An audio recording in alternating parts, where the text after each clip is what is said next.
Good evening, everyone, and once again, welcome to my page. Can you see too?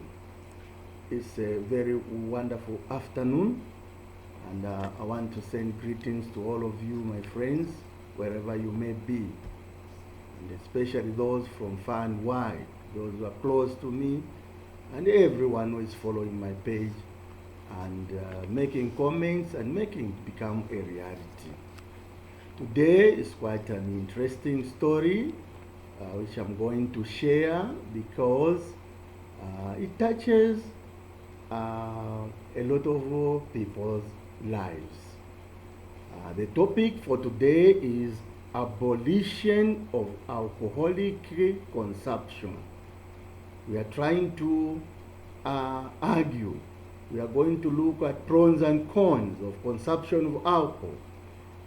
What are the effects and what are the advantages? Then from there, maybe you can add your voice and maybe try to find a solution if this is realistic or unrealistic, especially in developing countries and other developed countries elsewhere.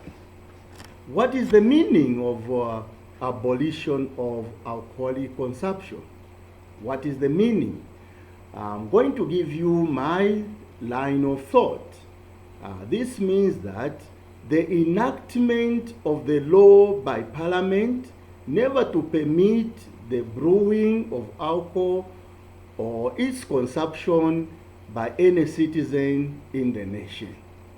So, enacting of a law never to permit any citizen either consuming or brewing. And there are so many reasons why some nations or countries may arrive at that kind of proposition. We understand that in some Islamic countries, of course, this is a reality in some Islamic countries where consumption of alcohol, brewing, is proscribed or forbidden. Why? Because alcohol is poisonous to the consumer and can adversely affect the nervous system. Also, alcohol can also sometimes damage the urinary control or the urinary control of a person consuming. We have seen a lot of people spending a lot of money on the purchase of alcohol than buying the domestic expenditure. And this sometimes, in most cases, is detrimental to the family, where we see these people trying to spend more money on alcohol. In many instances, we find some people become irresponsible, very, very responsible when they consume alcohol. They engage in illicit sex, which is the center of transmission of viruses, STIs. Sometimes you see a lot of fights erupt because thinking is impaired. Many accidents are caused when people consume a lot of alcohol. They are impaired and the judgment may not be sound.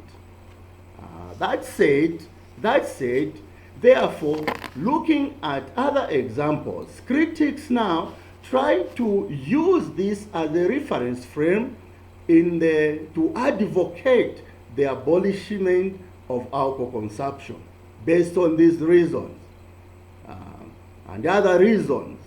So, however, such a law would be unrealistic and parochial and based on gross ignorance.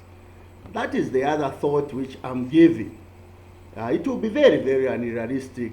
Based on these reasons, then we abolish the consumption of alcohol. Why? Because there are a lot of food, beverages which are consumable in the world. And this is dependent on an individual to choose his personal preference identify what is consumable to an individual for survival. There are a lot. No one is forced to consume or these other consumables. There are people in the world whose fundamental nature is beer and alcohol. This is proven. So for people, beer is as necessary as any other food complementary. Beer is as necessary just like another food complementary. In fact, amongst the highest taxpayers are brewers. In most nations, developing countries, you find the highest payers of tax are the brewers. Money realized by a country from the taxes which is collected by the government is very, very positive in the construction of schools, sponsorship of students, boost the economy of the country, create a lot of employment, and this becomes a chain of employment from a brewer, transporter, to the wholesale, and then transporter to the retailer, and up to the end user, who is this person going to consume this alcohol. So critics must think twice. Critics must think twice. Why? Here on earth, it's the greatest school. People must understand. There are different constituent members of the earth, and not all of them are at the same level. Just like in the game, elephants can never make rules for all the animals in the game. It will be unrealistic. So all constituent members must be taken on board. To expect of student pupils to be at exactly the same level in an institution is unthinkable. It's unthinkable. Not everyone will be at the same level. As the saying goes, experience is the greatest teacher, and true education is the result of personal experience and not what others say or but what they have undergone. So life here is out of experience, and that's when you develop. Let me give you an example. One of the highest country I've heard of, though I don't have those statistics, that Germany is one of the countries which consumes a lot of alcohol and is very advanced in terms of technology. It's highest consumer and advanced. Alcohol taken moderate is very good for digestive system, cure of abdominal pains, and therefore the proposition of abolishing alcohol consumption is not advisable without advocates for its abuse. Without advocates for its abuse. Anything, when you abuse anything, even food, water, you abuse the drinking of water, it will have adverse effects to you, detrimental effect.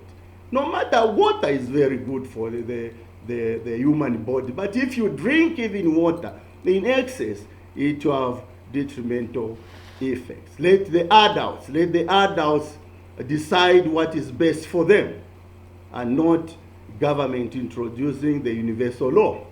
Adults know what is best for them, what they can consume, but here abuse definitely will not be very, very good.